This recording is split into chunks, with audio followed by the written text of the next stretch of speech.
ध्यान दीजिएगा, आज हम लोग chapter 4 Bihar board class 10 Hindi का नाखून क्यों बढ़ते हैं का ऑब्जेक्टिव करेंगे और इसको सॉल्व करेंगे। और आप लोग भी अपना आंसर कॉपी पे बनाइएगा, कितना सही हुआ मेरे आंसर बताने से पहले, ठीक है। जितने भी यूट्यूब पे बच्चे सब देख रहे हैं, ठीक ना, उनको तहे दिल से धन्यवाद। इस वीडियो को ज्यादा शेयर भी करेंगे और सारे बच्चों के पास ये वीडियो चला जाना चाहिए। सब इंपॉर्टेंट क्वेश्चन है और सब 2025 में आने वाला VVI क्वेश्चन है। तो चलिए हम लोग इसको सॉल्व करते हैं। चलिए आगे।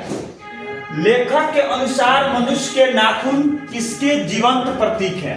ठीक है, ऑप्शन क्या हो जाएगा बाबू इसका? सी हो जाएगा ऑप्शन, ठीक ना, पार्श्वी वृत्ति। क्या होगा बाबू? पार्श्वी वृत्ति, ठीक ना, पार्श्वी वृत्ति का हो जाएगा। हजारी प्रसाद द्विवेदी का जन्म कब हुआ था? ऑप्शन ए हो जाएगा 1907। हजारी प्रसाद द्विवेदी किस निबंध के रचयिता हैं? नाखून क्यों बढ़ते हैं? आप लोग थोड़ा स्लो बोलिएगा, ठीक ना, ये तो आवाज इसमें चला जाएगा। चलिए, आचार्य हजारी प्रसाद द्विवेदी का जन्म कहाँ हुआ था? फोर का क्या हो जाएगा? ए, ऑप्शन ए हो जाएगा उत्तर प्रदेश में हुआ था। कहाँ हुआ था? उत्तर प्रदेश में। चलिए आगे बढ़ते हैं। हाँ, उत्तर प्रदेश से इसमें कोई नहीं ना है जी? हाँ चलिए, कोई बात नहीं। बहुत सारे बच्चे भी हैं उत्तर प्रदेश के। चलिए, नाखून क्यों बढ़ते हैं किस प्रकार का निबंध है? ललित। कैसा निबंध है बाबू? ललित। ऑप्शन नंबर क्या हो जाएगा? अच्छा, 5 नंबर नहीं हुआ। चलिए, आचार्य हजारी प्रसाद द्विवेदी का मृत्यु कब हुआ था? 1979। हाँ, ऑप्शन नंबर क्या हो जाएगा? बी, सन 1979, ठीक ना।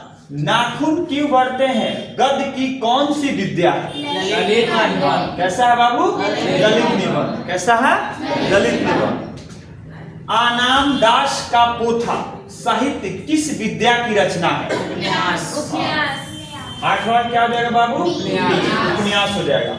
द्विवेदी जी को आलोक पर्व पर कौन सा पुरस्कार मिला? कैसा पुरस्कार मिला बाबू? साहित्य अकादमी पुरस्कार। कालिदास का ललित योजना किनकी रचना है? किसके बाबू? हजारी प्रसाद द्विवेदी जी की रचना है। मनुष्य को नाखून की जरूरत कब? मनुष्य को नाखून की जरूरत कब थी? हाँ, जंगली जीवन में। कब थी बाबू? जंगली जीवन में। चलिए आगे बढ़ते हैं, ठीक है।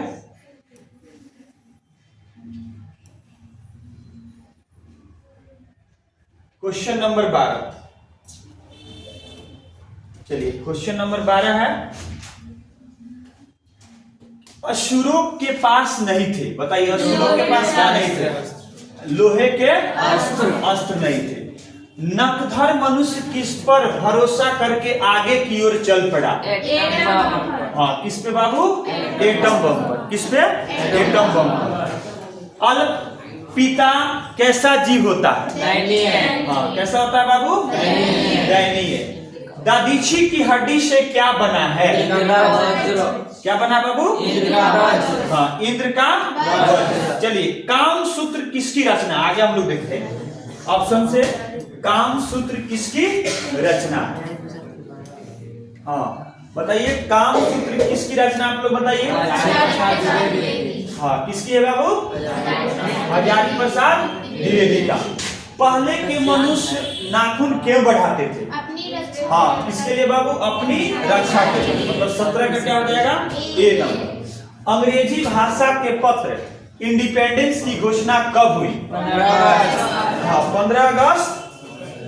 15 अगस्त हुआ था। कब हुआ? 15 अगस्त। अपने ही अधीन रहना को अंग्रेजी से हम क्या कहते हैं? अंग्रेजी में हम क्या कहते हैं? हाँ, क्या कहते हैं बाबू? Self depend. मतलब अपने अधीन, मतलब सेल्फ। जैसे कुछ लोग पढ़ाई भी सेल्फ स्टडी करते हैं, ठीक ना, तो अपने अधीन रह के। बहुत ऐसे बच्चे हैं बाबू, अभी क्लास में भी हमारे बहुत ऐसे बच्चे हैं जो पढ़ाई सेल्फ स्टडी से अपना बेस्ट स्टडी होता है, कहा जाता है। तो मन को एकाग्र करके, ठीक ना, अभी एग्जाम का समय है बाबू, ठीक ना। आप सब लोग एकाग्र हो जाना है, ठीक ना, और एकाग्र होकर पढ़ाई करनी है, मेहनत कीजिए, ठीक ना। रिजल्ट क्या हो बाबू, बेहतर है। और हम भी आप मेहनत कर रहे हैं, आप लोग को एकदम चैप्टर बाय चैप्टर ऑब्जेक्टिव ला रहे हैं, ठीक ना। आप लोग और अच्छा से मेहनत कीजिए और देखिए ऑब्जेक्टिव को, अपने दोस्तों के पास भी थोड़ा शेयर कीजिए कि उनको भी हेल्प मिल जाएगा, ठीक ना। चलिए आगे बढ़ते हैं। चलिए, हाँ, देवताओं का राजा, क्वेश्चन है, ठीक ना। देवताओं का राजा का वज्र कौन से मुनि के हड्डियों से बना है, ठीक ना। ये हो जाएगा दधीचि मुनि। कौन सा मुनि बाबू, दधीचि मुनि। हाँ, कल्पता किसकी रचना, हजारी प्रसाद द्विवेदी। 21 का ए हो जाएगा हजारी प्रसाद द्विवेदी की रचना है, ठीक ना। कितने वर्ष पहले का भारतवासी नाखूनों को जम के सवारता था, 2000 पहले का जो भारतवासी था बाबू, नाखूनों को क्या करता था, ठीक ना, मतलब जम के संवारता था। और आज भी लोग नाखून को संवारते हैं। पहले के लोग नाखून क्यों रखते थे, जंगली लोग थे पहले के था बाबू। देखिए आज और कल में हम अंतर बता रहे हैं। पहले के नाखून इसलिए रखा जाता था, शिकार को पकड़ने के लिए, उसको फाड़ने के लिए नाखून उपयोगी था, क्योंकि जंगली थे लोग।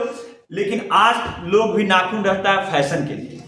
इसके लिए बाबू, पहले के में अंतर था कि पहले का अगर आपका गलती से भी नाखून कट देता था तो मम्मी उम्मी मारती थी। जंगली कहानी बता रहे हैं, जो इस किताब से आपको सीखने को मिलता है। और इसमें क्या था बाबू, कि इसमें नाखून काटने के लिए टीचर मारते हैं, ठीक ना, मम्मी लोग मारती है अगर नाखून ज्यादा बढ़ जाता है, ठीक ना। तो ये चीज था। मनुष्य को सुखी बनाने हेतु भौतिक संसाधनों की वृद्धि करने की सलाह कौन लोग देते हैं, हाँ, कौन लोग देते हैं बाबू, ऑप्शन नंबर सी हो जाएगा। देश की आजादी के लिए हजारी प्रसाद द्विवेदी ने अपने निबंध में किस शब्द को उपयुक्त बताया है, हाँ, कौन सा बाबू, स्वाधीनता। ऑप्शन नंबर क्या हो जाएगा, बी, ठीक ना। चलिए आगे बढ़ते हैं। कौन नाखून को जिलाए जा रहा है, बताइए, कौन है बाबू, प्रकृति। हाँ, प्रकृति क्या कर रहा है, नाखून को जिलाया जा रहा है। नाखून हम लोग काटते हैं, बार बार क्या हो जा रहा है, उग जाता है, तो वही ना जिलाया जा रहा है, ठीक ना, प्रकृति की। चलिए आगे बढ़ते हैं। चलिए 26 नंबर क्वेश्चन। चलिए, नाखून क्यों बढ़ते हैं, निबंध में लेखक ने किस बूढ़े का जिक्र किया है, किसका बाबू, महात्मा गांधी का जिक्र किए हैं। गौतम ने कहा था कि मनुष्य की मनुष्यता है, किसमें बताइए, सभी के दुख सुख को सहानुभूति के साथ देखना। ऑप्शन नंबर क्या हो जाएगा, ए। नाखून क्यों बढ़ते हैं, निबंध में निबंधकार का कौन सा दृष्टिकोण प्रकट होता है, मानववादी। कौन बाबू, मानववादी। ऑप्शन नंबर बी हो जाएगा। नाखून क्यों बढ़ते हैं, निबंध नई पीढ़ी में कैसा भाग जगाता है, ठीक ना, और संस्कृति आत्म गौरव। हिंदी साहित्य के आदिकाल के रचनाकार कौन है, आचार्य हजारी प्रसाद द्विवेदी। आचार्य हजारी प्रसाद द्विवेदी। तो 30 का क्या हो जाएगा बाबू, बी हो जाएगा। चलिए आगे बढ़ते हैं और देखते हैं। चलिए,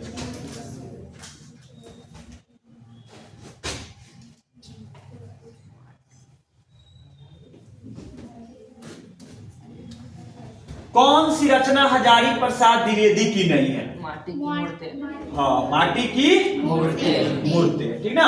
द्विवेदी जी ने निर्लज्ज अपराधी किसे कहा है, नाखून को। किसको कहा है बाबू, नाखून को कहा है।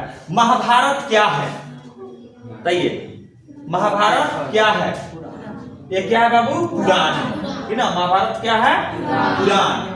किस देश के लोग बड़े बड़े नट पसंद करते हैं, कौन सा देश के लोग बाबू, गौड़ देश के लोग। हिरोशिमा कहाँ अवस्थित है, कहाँ है बाबू, जापान में। इसमें अमेरिका ने 6 अगस्त 1945 में क्या गिराया था बाबू, बम गिराया था, आप लोग को याद है, द्वितीय विश्व युद्ध के उपरांत, ठीक ना। चलिए कौन छोटे छोटे नखों को पसंद करते हैं? दक्षिणात्य। हाँ, कौन बाबू? दक्षिणात्य। ठीक ना, चलिए आगे।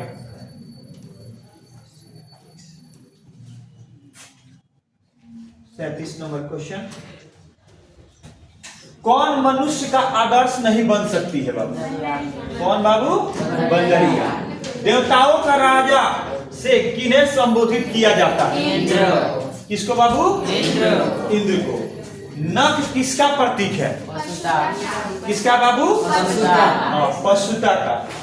ठीक ना, नख किसका प्रतीक है? पशुता का। पृथ्वी राजस्व किनका संपादक है? हजारी प्रसाद द्विवेदी का। अशोक के फूल किनकी रचना है? Hazari Prasad Dwivedi. Option number C. मतलब ये बहुत भी आई है। अशोक का फूल जो है वो आते रहता है। अशोक का फूल है ना, जो आते रहता है। अशोक के फूल बहुत भी आई है बाबू, ये आप लोग पढ़ते रहिएगा। ठीक ना, चलिए आगे बढ़ते हैं। नाखून क्यों बढ़ते हैं के निबंधकार कौन है?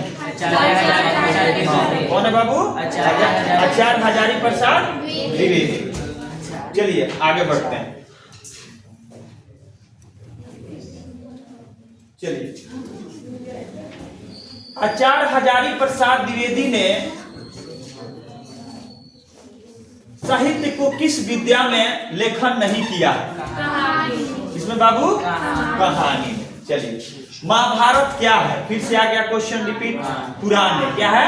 पुराण। अब महाभारत के रचयिता कौन है बताइए आप लोग? ठीक ना, सब लोग बताएंगे, कमेंट में बताएंगे।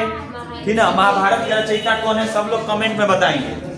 किस देश के लोग बड़े बड़े नख पसंद करते थे? हाँ, गौड़ देश के लोग।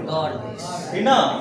हिरोशिमा कहाँ अवस्थित है बाबू? सब लोग जानते हैं, जापान में। फिर भी हम लोग देख लेते हैं ऑप्शन से। हिरोशिमा कहाँ अवस्थित है बाबू? जापान में। चलिए, कहाँ है बाबू इसमें? जापान में। ऑप्शन नंबर कितना हो जाएगा? डी हो जाएगा। ठीक ना, हिरोशिमा कहाँ अवस्थित है? जापान में। चलिए, कौन छोटे छोटे नखों को पसंद करते हैं? दक्षिणा। हजारी प्रसाद द्विवेदी का जन्म कब हुआ था? 1907 में। हजारी प्रसाद द्विवेदी का जन्म कहाँ हुआ था? हाँ, बलिया उत्तर प्रदेश में। देखिए जगह का, इसके ऊपर जगह का नाम भी दे दिया गया है। बिना। चलिए, कौन मनुष्य का आदर्श नहीं बन सकती है? तो बंदरिया। ऑप्शन नंबर बी हो जाएगा। तो चलिए बाबू, यहाँ से हम लोग थोड़ा क्वेश्चन देख लेते हैं कि कौन क्वेश्चन भी आई है और एग्जाम के लिए कौन। ठीक ना, याद चलिए इधर देखिए। अब आप लोग भी VVI कर लीजिएगा और एग्जाम में इसको याद करके जाना है। मनुष्य बार बार नाखून क्यों काटता है? इससे एक क्वेश्चन VVI है। ठीक ना, चलिए, मनुष्य नाखून क्यों बढ़ते हैं, यह प्रश्न लेखक के आगे कैसे उपस्थित हुआ? ये भी क्वेश्चन VVI है। ठीक ना, चलिए, स्वाधीनता शब्द की संस्कर्ता लेखक क्या बताता है? ये भी VVI है। ठीक ना, मैं मनुष्य के नाखून की ओर देखता हूं तो कभी कभी निराश हो जाता हूं। ये ज्यादा नहीं पूछता है, ये क्वेश्चन आया हुआ है। ठीक ना, ये क्वेश्चन आया हुआ है। कमबख्त, नाखून बढ़ते हैं तो बढ़े, मनुष्य उन्हें बढ़ने नहीं देगा, क्या व्याख्या करें? ये VVI क्वेश्चन जो हम गोल कर रहे हैं बहुत VVI है। ठीक ना, और ये भी VVI है कि काट दीजिए, चुपचाप दंड स्वीकार कर लेंगे, पर निर्लज अपराधी की भांति फिर छूटते हैं और सेंक पर हाजिर हो व्याख्या करें। व्याख्या करने वाला क्वेश्चन बहुत पूछता है बाबू। ठीक ना, तो इसमें से एक क्वेश्चन VVI है। और आप इन नाखून क्यों बढ़ते हैं, इसे पक्का एक क्वेश्चन पूछेगा चैप्टर से, फाइनल एग्जाम। ठीक ना, तो ये क्वेश्चन आप लोग याद करके अच्छा से जाइए। और मैं भगवान से यही दुआ करूंगा कि आप लोग खूब अच्छा से मेहनत करें, पढ़ाई करें और सफल बने। ठीक ना, और खूब मन लगा के पढ़ें, किताब को ज्यादा से ज्यादा पढ़ें, कहानी को समझे पढ़ के, एक भी ऑब्जेक्टिव आपका नहीं छूटेगा। चलिए, यहीं पे अपने बारी को विराम करता हूं। जय हिंद, जय भारत। फिर अगले एपिसोड में अगले चैप्टर को लेकर फिर हम दोबारा आएंगे। ठीक से, थैंक यू, धन्यवाद।